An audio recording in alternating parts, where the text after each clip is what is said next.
예배에 참 잘 올라오셨습니다. 여러분들은 지금 서울대학교보다도 저 좋은 곳에 와 앉아 계십니다.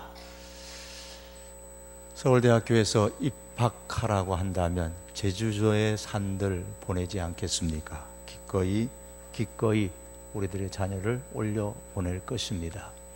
그런 마음으로 어디 사시든 원근각처를 따지지 아니하고 힘써서 하나님의 교회에 우리 성도에게 올라오셔서 우리 함께 예배드리는 우리 믿음의 식구들 될 수 있기를 원합니다.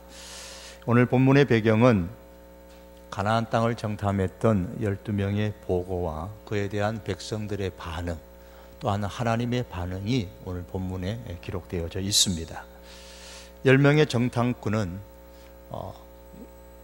40일 동안 가나안 땅을 다 정탐한 이후에 보고할 때에 자기 힘을 기준으로 판단하고 평가하여서 보고를 했습니다. 그래서 13장 31절에 그들의 보고에 따르면 그들은 우리는 능히 올라가서 그 백성을 치지 못하리라, 그들은 우리보다 강하니라 라는 것이 보고의 결론입니다. 판단 평가의 기준이 무엇입니까? 그들은 우리보다 강하다. 그렇기 때문에 능히 올라가서 그 백성, 가나안 백성을 우리가 치지 못한다라는 겁니다. 우리 힘보다 가나안 사람들의 힘이 더 세다, 그렇게 평가를 했습니다. 그 결과 하나님께서 약속하신 땅에 대하여 악평을 했습니다. 13장 32절에 이스라엘 자손 앞에서 그 정탐한 땅을 악평하였다고 했습니다. 이들의 보고를 들었던 백성들이 난리가 났습니다. 밤새도록 통곡을 합니다. 이스라엘 사람들은 자기들보다 힘센 애굽 사람들의 노예가 되어져서 430년 동안, 아니 지금 여기에 있는 이 사람들의 평생 동안 그렇게 살아왔었습니다. 그렇기 때문에 힘이 얼마나 무서운 것인지, 자기들의 힘이 약하면 어떻게 되는 것인지를 뼈저리게 경험해 와서 알고 있는 사람들이었습니다. 그래서 살아남으려면 힘이 있어야 한다, 사람답게 살려면 힘이 있어야 된다, 이것이 10명의 정탐꾼과 이스라엘 사람들의 사고방식이었습니다.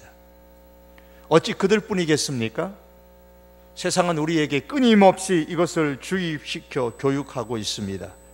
그래서 유치원 때부터 다른 아이들보다 더 좋다고 말하는 그런 곳에 보내려고 온갖 정성을 다 쏟아붓는 것이겠죠.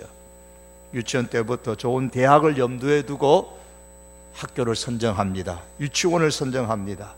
유명하다는 초등학교 옆으로, 중학교 옆으로, 고등학교 옆으로 이사 가셔라도 내 자식을 좋은 유치원, 좋은 학교에 보내려고 애를 씁니다. 그래서 좋은 학군이 있는 땅값이 하늘 높은 줄 모르고 오르는 것이 우리의 현실입니다. 왜 그렇게 한다고요? 살아남으려면 힘이 있어야 한다. 사람답게, 이 땅에서 사람답게 살려면 힘이 있어야 한다, 그렇게 생각하기 때문입니다. 그러나 놀라운 것은 이런 면에 있어서는 믿는 사람이나 믿지 않는 사람들이나 별반 다를 게 없어 보이더라는 겁니다. 이렇게 교육을 받고 자라난 사람들이 자기 앞에 직면한 현실을 무엇을 기준으로 평가하고 판단합니까? 자기 힘입니다.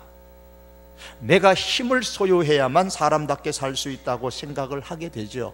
그렇기 때문에 자기보다 힘이 약한 사람은 무시하거나 짓밟으려고 하고, 자기보다 힘이 센 사람을 만나면 그 앞에서 꼼짝하지 못합니다.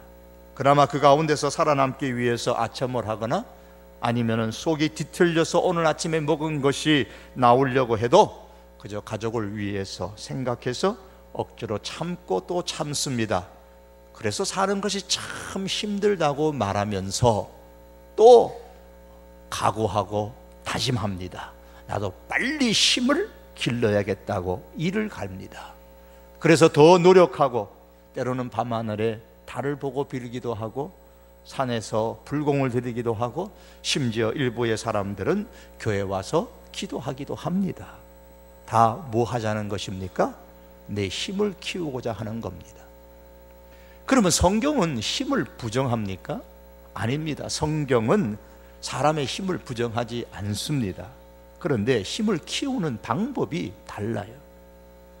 우리의 힘이 가나안 사람들의 힘보다 약하기 때문에 우리는 가나안 땅에 들어갈 수 없다고 밤새도록 통곡하는 그 사람들을 향하여서 갈렙과 여호수아는 14장 8절에서 이렇게 말합니다.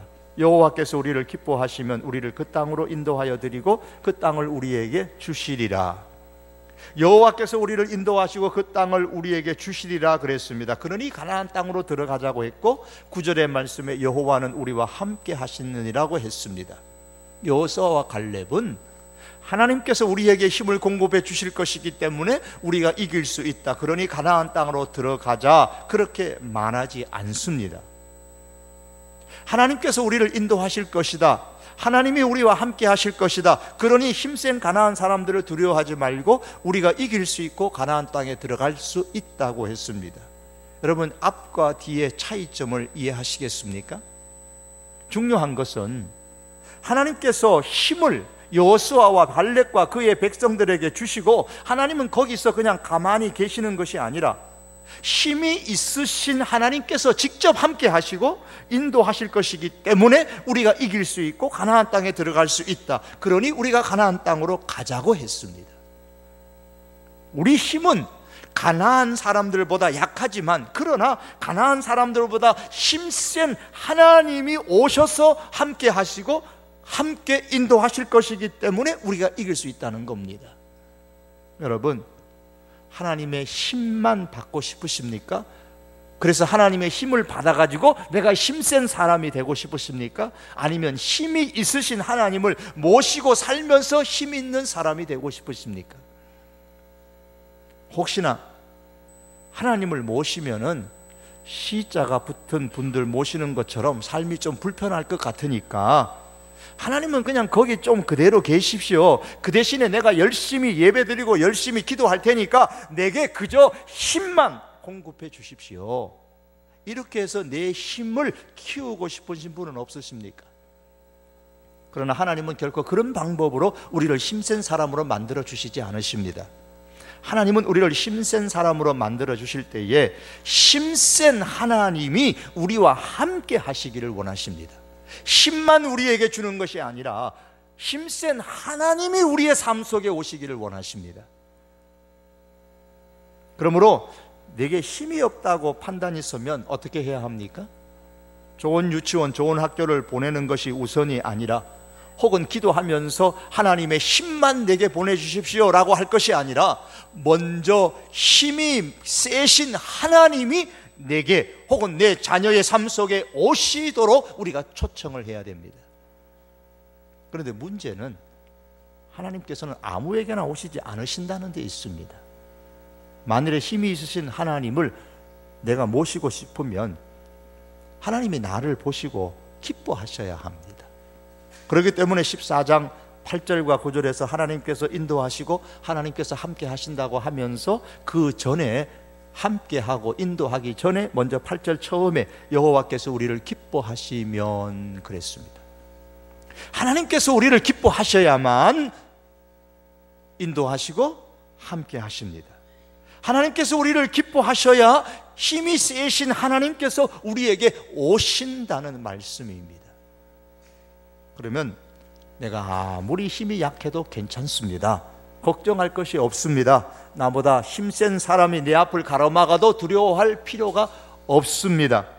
9절에 보시면 두 번이나 여호수아와 갈렙은 힘이신 하나님이 우리에게 오셔서 우리를 인도하시고 가나안 땅을 주시고 함께 하실 것이기 때문에 두려워하지 말자 그랬습니다. 사랑하는 성도 여러분, 믿음으로 산다는 것은 자기 힘을 기준으로 현실을 판단하고 평가하면서 사는 것이 아닙니다. 내 힘, 자기의 힘을 기준으로 해서 현실을 바라보고 평가하고 판단하는 사람은 자기 힘이 당면한 현실의 힘보다 강하면은 우쭐하게 되고 자기가 잘났다고 생각하겠죠. 그래서 교만하게 되고, 반대로 현실의 힘이 내 힘보다 더 세면은 절망하게 됩니다. 자기 힘을 기준으로 해서 세상을 판단하고 평가하기 때문에 자꾸 이것 때문에 좋은 유치원 쫓아가고 좋은 초등학교, 중학교, 고등학교 찾으면서 유목민 생활을 하는 것입니다. 믿음으로 산다는 것은 자기 힘이 아니라 하나님의 은혜를 기준으로 삼아서 현실을 판단하고 평가하면서 살아가는 것입니다. 그러므로 현실이 내 힘보다 더 센가를 재보기 전에 어떠한 현실보다도 더 힘이 센 하나님께서 내게 계시는가 아닌가를 먼저 기준으로 삼아서 평가하고 우리의 삶을 판단할 수 있기를 바랍니다. 자기 힘을 기준으로 세상을 살아가는 사람이 자기 힘보다 더 센 현실을 만나게 되었을 때에 그에게 나타나는 일반적인 현상이 하나 있습니다. 그것이 바로 원망이라는 겁니다. 불평이라는 거예요. 왜 우리 부모님은 나를 저 녀석보다도 더 힘세게 만들어 주시지 않으셨나? 왜 우리 부모님은 이것도 못 해주시고 저것도 못 해주셔서 나를 이렇게 초라하게 만드시고 힘없는 존재가 되게 하셨나? 만일 이런 사람이 교회 다니면 하나님을 원망합니다. 하나님은 내게 이런 것도 하나 해결해 줄 수 있는 힘을 못 주시는가? 자기가 힘이 없는 탓을 하나님께 돌리면서 원망하는 것이죠. 오늘 본문의 27절에 보시면 원망이라는 단어가 3번이나 반복됩니다. 이스라엘 백성들이 10명의 정탐꾼이 자기 힘을 기준으로 악평하면서 가나안 땅에 못 들어간다고 하니까 그 말을 듣고서 그들의 지도자인 모세와 아론과 심지어 하나님을 원망했습니다. 그 원망의 정도가 너무너무 심했습니다. 그래서 모세를 심지어 아론을 죽이고 자기들 가운데 지도자를 다시 세워가지고 우리가 애굽으로 돌아가자라는 운동이 일어날 정도였습니다. 그에 대한 하나님의 반응이 오늘 본문에 기록되죠. 하나님께서는 하나님의 사람들이 불평하고 원망하는 것을 대단히 싫어하십니다. 왜냐하면 불평과 원망이라는 것은 하나님의 은혜를 기준으로 삼지 아니하고 자기 힘만을 기준으로 삼아서 생각함으로 인해서 나타나는 현상이기 때문입니다. 이스라엘 백성들의 애굽에서의 해방은 하나님의 은혜였죠. 그래서 하나님은 자주 말씀하시기를 너희는 애굽에서 종되었던 것을 기억하라. 나는 너희를 애굽 땅에서 인도하여 낸 너희 하나님 여호와라. 이런 말씀을 출애굽기나 민수기에서 자주 말씀하셨습니다. 하나님의 은혜를 잊지 말라는 거예요. 무슨 일을 하려고 할 때 항상 하나님의 그 은혜를 기준으로 삼아서 생각하고 판단하고 행동하라는 말씀입니다. 사람이 하나님의 은혜를 기준으로 하여 생각하고 판단하면 현실이 힘들고 어려워도 원망이나 불평하지 아니하고 또다시 하나님의 은혜를 기대하게 됩니다. 이번에는 하나님께서 이 어려움을 주셨는데 이 어려움 가운데서 또 어떤 은혜를 주시려고 하시나 거기에 대한 기대가 있게 됩니다. 하나님의 은혜를 기준으로 삼는 사람은 어렵고 힘든 현실을 새로운 하나님의 은혜를 경험할 수 있는 기회로 삼아서 믿음으로 반응하는 것이죠. 반면에 하나님의 은혜를 잊어버리고 늘 자기 힘을 기준으로서 현실을 바라보고 평가하는 사람은 말씀드린 것처럼 자기 힘보다 약한 현실을 만나면 우쭐하고 교만하고 자기 힘보다 힘센 현실을 만나면 움츠러들고 불평하고 원망하기 시작합니다. 사랑하는 성도 여러분, 우리의 지금 환경이 어떻습니까? 광야처럼 아무리 힘들다고 할지라도 그때마다 우리가 기억해야 할 것은 하나님의 은혜입니다. 힘든 것은 사실입니다. 그러나 힘들다고 해서 내 힘을 기준으로 판단하여 평가하지 말고 항상 하나님의 은혜를 기준으로 삼아서 판단하고 평가하고 믿음의 반응을 나타내기를 바랍니다. 특별히 사단의 종 가운데서 해방되어 하나님의 자녀로 삼아주신 이 하나님의 구원의 은혜, 이 구원의 은혜를 기준으로 사는 사람은 항상 이렇게 외칠 수가 있습니다. 바울의 고백처럼 자기 아들을 아끼지 아니하시고 우리 모든 사람을 위하여 내어주신 그분 하나님이 그 아들과 함께 모든 것을 우리에게 주시지 아니하겠느냐. 그렇습니다. 자기 아들을 아끼지 아니하시고 내어 주신 하나님이신데 무엇이 아까워서 주시지 않으시겠느냐, 그 말씀입니다. 그러므로 어떤 힘든 현실에 우리가 직면할지라도, 아무리 힘이 강한 현실 앞에 우리가 서 있다고 할지라도 하나님의 구원의 은혜를 기준으로 삼아서 생각하고 판단하여서 감사가 먼저 우리의 삶 속에서 우러나오는 삶이 될 수 있기를 바랍니다. 우리나라의 사람들의 산을 참 좋아하는 분들이 많으시죠. 금강산도 좋아하고, 금강산 찾아가자, 한라산도 좋아하고, 지리산도 좋아하고, 설악산도 좋아하고, 비읍자 들어가는 저기 백두산, 가장 좋아하는 산, 대망의 1위 백두산을 좋아한다고 말하시는 분도 계시지만 백두산보다 더 좋아하는 게 있어요. 대망의 1위는 부동산입니다. 그걸 가장 좋아해요. 금강산보다 좋고 백두산보다 부동산이 더 좋은 거예요. 사람들은 내가 산 집이나 내가 산 땅이 2배나 3배로 이렇게 막 올라가면 굉장히 기뻐합니다. 자녀들이 좋은 대학에 들어가면 기뻐하고, 직장에 취직되고 기뻐하고, 진급하면 기뻐하고. 그런데 여러분, 한번 생각해 보세요. 땅값 올라가면 기뻐하고, 자녀들 취업하면 기뻐하고 감사하고, 진급하면 감사하고 기뻐하고, 이런 것은 하나님을 알지 못하는 사람들도 다 할 수 있는 감사잖아요. 이런 건 하나님 안 믿어도 다 할 수 있는 거예요. 그런데 성도로서만 할 수 있는 최고의 감사는 뭐예요? 그건 구원의 감사입니다. 이건 세상의 사람들이 죽다 깨어나도 할 수 없는 감사예요. 그렇기 때문에 하나님은 비록 광야의 길이 너희가 험하고 힘이 들지만 그래도 애굽에서 너희가 구원을 받았다는 그 사실 이유 하나만으로 감사할 것을 이스라엘 사람들에게 원하신 겁니다. 그래서 나는 너희를 애굽 땅에서 인도하여 낸 너희의 하나님이라, 애굽 땅에서 너희가 인도함을 받은 것을 기억하라고 말씀하신 거예요. 사랑하는 성도 여러분, 광야 같은 인생길 걸어가면서 힘들고 신음소리가 저절로 나오시잖아요. 지금 예배를 드리지만 그런 현실 가운데 계시는 분들도 많이 계실 겁니다. 여러분, 그럴 때마다 하나님의 말씀을 기억하십시다. 너가 어떻게 구원받았는지를 기억하고 감사하라. 구원의 하나님으로 인해서 감사하고, 구원의 하나님의 그 은혜를 기준으로 삼아서 내 현실을 바라볼 수 있으며 믿음의 반응을 나타낼 수 있는 하나님의 사람이 함께 될 수 있기를 원합니다. 여러분, 우리가 불평과 원망이 아니라 감사라는 믿음의 반응을 늘 하나님 앞에 드려야 되는 중요한 이유가 있습니다. 오늘 27절과 28절의 말씀을 보시겠습니다. 나를 원망하는 이 악한 회중에게 내가 어느 때까지 참으랴? 이스라엘 자손이 나를 향하여 원망하는 바 그 원망하는 말을 내가 들었노라. 그 원망하는 말을 하나님이 들으셨다 그러셨어요. 우리 28절에 보면 그들에게 이르기를 여호와의 말씀에 내 삶을 두고 맹세하노라. 너희가 원망하는 그 말이 내 귀에 들린 대로 내가 너희에게 행하리라고 말씀하셨습니다.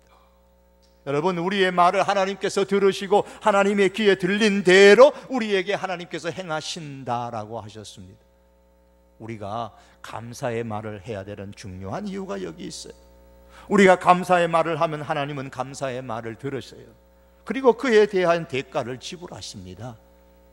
원망하는 말을 하면 하나님은 우리의 원망의 말을 들으십니다. 그리고 그에 대해서 적절한 대가를 지불하십니다.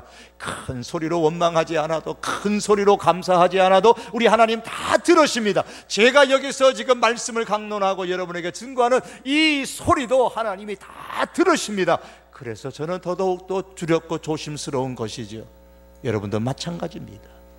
원망하는 말, 감사하는 말, 불평하는 말, 믿음의 말, 하나님이 다 들으십니다. 이스라엘 백성이 하나님을 향하여 어떤 원망의 말을 했습니까? 민수기 14장 2절의 말씀에 보니까 이렇게 말씀합니다. 이스라엘 자손이 다 모세와 아론을 원망하여 온 회중이 그들에게 이르되 우리가 애굽 땅에서 죽었거나, 애굽 땅에서 이미 안 죽고 나왔으니까 이건 어쩔 수 없고, 이 광야에서 죽었으면 좋았을 것을, 지금 이 광야에 있어요, 이 광야에서 죽었으면 좋겠다고 통곡하며 저들이 원망합니다. 그런데 28절의 말씀에 내려가면 이러한 원망의 소리가 하나님의 귀에 들렸다, 그 말씀이에요. 하나님은 우리가 여기서 하는 말을 들으시고 들은 대로 행하세요. 우리가 약하지만 하나님께서 함께 하시기 때문에 가나안 땅에 들어갈 수 있다고 말했던 여호수아와 갈렙은 38절에 보시면 오직 눈의 아들 여호수아와 여분의 아들 갈렙은 생존하니라. 그리고 30절에 의하면 이들 두 사람은 그들의 말한 대로 가나안 땅에 들어갑니다. 반면에 36절과 37절에 보시면 가나안 땅에 못 들어간다고 악평했던 10명의 정탐꾼들은 그들이 말한 대로 가나안 땅에 못 들어가고 하나님 앞에서 그 광야에서 죽었습니다. 그리고 원망하면서 못 들어간다고 울고 불고 했던 이스라엘 사람들에 대해서 29절과 30절에 보면 나를 원망한 자의 전부가 결단코 들어가지 못하리라. 그리고 32절에 가면 그들의 시체가 광야에서 엎드려질 것이라고 했습니다. 이들이 다 죽기까지 그 자녀들은 광야에서 40년을 광야에서 방황하는 자가 되리라 했고, 35절에 가면 그들이 이 광야에서 소멸되어 거기서 죽으리라고 했습니다. 40년 동안 광야에서 죽은 사람이 누구예요? 29절에 보면 20세 이상으로 계수된 자 그랬어요. 많이 들어봤던 표현이죠. 20세 이상으로 계수된 자가 민수기 1장에 나오잖아요. 20세 이상으로 계수된 자가 민수기 1장 46절에 보면 몇 명이라고 기억하십니까? 기억 못하시는 게 당연하죠. 저도 안 보면 기억이 안 나니까요. 60만 3,550명이에요 60만 3,550명, 약 한 60만 명이 40년 동안 광야에서 죽었다고 평균적으로 산술적으로 계산해 보면 1년에 15,000명이 사람이 광야에서 죽어요. 365일로 이것을 15,000원을 나누면 매일매일 백성들이 자고 일어나면 40명이 죽는 거예요. 약 한 40명이 죽어요. 매일매일 40명이 40년 동안 광야에서 죽어요. 이번에는 누가 죽으려나? 내가 죽을런가? 저 사람이, 내 옆집 사람이 죽을런가? 매일매일 죽어나가는 40여 명의 시신을 보면서 그 백성들이 무슨 생각을 했을까요? 여러분 같으면 무슨 생각하시겠어요? 원망하며 광야에서 죽었더라면 좋았겠다고 말했더니만 그대로 되는구나. 원망하고 광야에서 죽었으면 좋겠다고 했더니 그대로 되는구나. 이런 생각하며 후회하고 또 후회하지 않았을까요? 그러므로 사랑하는 성도 여러분, 하나님의 귀에 어떤 말이 들릴 것인가, 이것이 이렇게 중요합니다. 솔로몬 왕이 성전을 완성하고 법궤를 성전으로 옮긴 다음에 이렇게 기도했습니다. 주는 하나님은 하늘에서 들으시고 행하시되. 하나님은 들으시고 행하시는 분입니다. 하나님께서 여기서 우리가 말하는 소리를 다 들으시는 분입니다. 우리의 감사의 말도 들으시고 우리의 불평과 원망의 말도 들으십니다. 하나님께서는 우리가 감사하는 말을 하면 감사의 말한 대로 이루시고, 불평과 원망의 말을 하면 불평과 원망의 말대로 이루십니다. 성경은 우리에게 범사에 감사하라 그랬습니다. 이 말씀은 다른 뜻이 아니에요. 어떻게 범사에 매사에 감사할 수 있습니까? 우리의 인생을 감사로 가득 채우라라는 말입니다. 여러분, 어떻게 우리의 인생을 감사로 가득 채울 수 있어요? 감사로 가득 채우기를 참으로 원하시면 없는 것 보지 말고 하나님께서 은혜로 남겨주신 것을 봐야만 합니다. 하나님께서 광야 이스라엘 백성들의 원망의 소리를 듣기 싫어하셨던 이유 중에 하나가 또 이거예요. 비록 너희의 삶이 어렵고 힘든 광야지만 그래도 내가 너희에게 베풀어준 남아있는 은혜가 있지 않느냐는 거예요. 그들에게 남아있는 은혜가 뭐예요? 구름 기둥과 불 기둥이잖아요. 지금도 지금 그 낮에 비추어주는 그 구름 기둥, 지난밤에도 비추어줬던 불 기둥이 있었습니다. 그것 때문에 낮에는 서늘하게 갈 수 있었고 죽지 않을 수 있었고 밤에 추워 죽지 않고 살 수 있었습니다. 그것 때문에 광야에서 방황하지 않고 길을 갈 수가 있었습니다. 그뿐입니까? 그들에게는 여전히 가나안 땅을 주시겠다고 하신 하나님의 약속이 그대로 남아 있었어요. 하나님은 이스라엘 백성들이 그 남아있는 하나님의 은혜를 보면서 감사하기를 원하셨습니다. 남아있는 그 하나님의 은혜를 기준으로 삼아서 주어진 현실을 평가하고 판단하고 행동하기를 원하셨습니다. 한 2주 됐나요? 제 아버님께서 교통사고를 크게 당하셨는데 월요일 날 제가 급하게 내려가 봤어요. 다니는 차가 완전히 이제 다 망가져서 앞 본네트가 앞 유리창에 그냥 딱 다 갖다 붙었어요. 그러니까 앞에 얼마나 화가 났던지 더 이상 못 타서 폐차를 시켰습니다. 그래도 또 운전하시겠다. 겁 안 나시냐 하니까 운전하시겠다 그래요. 연세가 85세여서 더 이상 운전하시면 위험해서 안 됩니다. 그럼 운전하시겠대요. 어때요? 위험한 줄 알면서도 자녀들이 의논을 했습니다. 그래서 원하시는 대로 또 이제 차를 이제 할부로 해서 드렸어요. 아마 보험회사에서 약 한 5, 6천 정도 손해 받지 싶어요. 그런데 감사한 게 아버님은 다치신 데가 없어요. 갑자기 부딪혔으니까 차가 폐차할 정도니까 몸에 근육들이 아프시는 거야. 연세 많으면 젊은 사람도 그러니 당연히 있는 거고. 어머니께서 옆에 타셨는데 아가슴에 뼈가 조금 갑슴에 뼈가 조금 금이 갔어요. 치료할 정도는 안 되고 병원에서 그냥 좀 누워 계시면 될 정도. 은혜죠. 감사한 거죠. 간혹 사고로 병원에 입원하신 분들은 신방 가면 그런 말씀을 하세요. 아이고 목사님, 그럼 이만한 것이 하나님의 은혜입니다. 감사하죠. 그래요. 교통사고 당하셨는데 뭐가 그리 감사해요? 다리 하나 부러지고 생명을 건진 것만 해도 하나님께 감사하죠. 그래요. 지금 뭘 보고 계신 거예요? 감사가 이럴 때 나오는 거잖아요. 다리 하나 부러진 것만 생각하고 생명이 살아남아 있는 것을 생각하지 않는 사람은 결코 하나님의 은혜를 모르고 감사할 줄 몰라요. 그러나 다리 하나 부러진 것은 그만두고 그래도 생명이 살아남아 있는 것, 그게 하나님의 은혜인 줄 알고 바라보는 사람은 불평과 원망하지 않고 감사하는 겁니다. 여러분, 나는 형통하면 감사하리라고 생각하지 마십시오. 행복하면 감사하겠다고 그렇게 결심하지도 마십시오.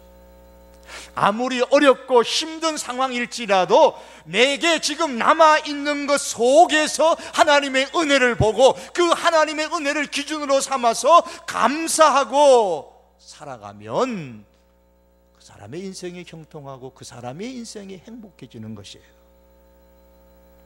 왜냐하면 하나님은 하나님의 귀에 들린 대로 행동하시기 때문입니다. 남아있는 하나님의 은혜를 기억하십시오. 그리고 남아있는 하나님의 은혜를 기준으로 삼아서 하나님께 감사하면서 그렇게 믿음의 반응을 보일 수 있기를 바랍니다. 그렇게 했던 여호수아와 갈렙은 그들이 말한 그대로 하나님의 귀에 그들의 말이 들렸고 하나님은 그 말대로 그들을 생존하게 하시고 가나안 땅에 들어가게 하셨습니다. 사랑하는 성도 여러분, 우리의 인생을 한번 둘러보십시다. 무엇이 남아 있으십니까? 힘이 드시죠. 힘들지만 그 힘든 속에서 남아있는 것 있잖아요.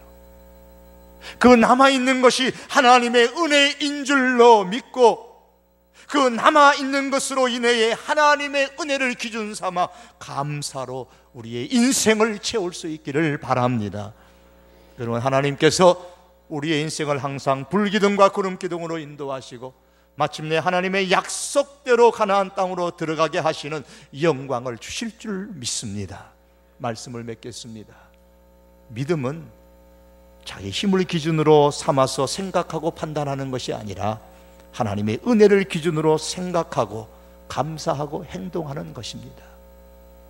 그럴 때마다 가장 힘센 하나님께서 내게 오셔서 함께 하시고 인도하십니다. 그러므로 여러분, 때때로 내 힘으로 감당하기 어려운 힘든 현실이 내 앞에 있을지라도 하나님의 은혜를 기준으로 삼아서 생각하고 판단하고 평가하십시다. 특별히 하나님의 구원의 은혜를 늘 기억하고 구원의 은혜를 기준으로 하여서 생각하며 감사하는 저와 여러분의 삶이 되기를 원합니다. 우리가 하는 말 하나님의 귀에 들리십니다. 우리가 힘들어하는 신음소리도, 감사의 소리도, 원망하고 불평하는 소리도 다 하나님의 귀에 들리십니다. 그러므로 하나님의 은혜를 생각하며 매사에 우리는 감사의 말로 우리의 인생을 채우는 습관을 키워나가십시다. 행복하게 되면, 내가 형통하게 되면 감사하겠다고 결심하지 마시고, 내게 남아있는 것을 보고 남아있는 것을 주신 하나님의 은혜를 생각하면서 감사로 우리의 인생을 채워나가시는 저와 여러분의 인생이 되시기를 주님의 이름으로 축복합니다. 기도하시겠습니다. 하나님 아버지, 감사합니다.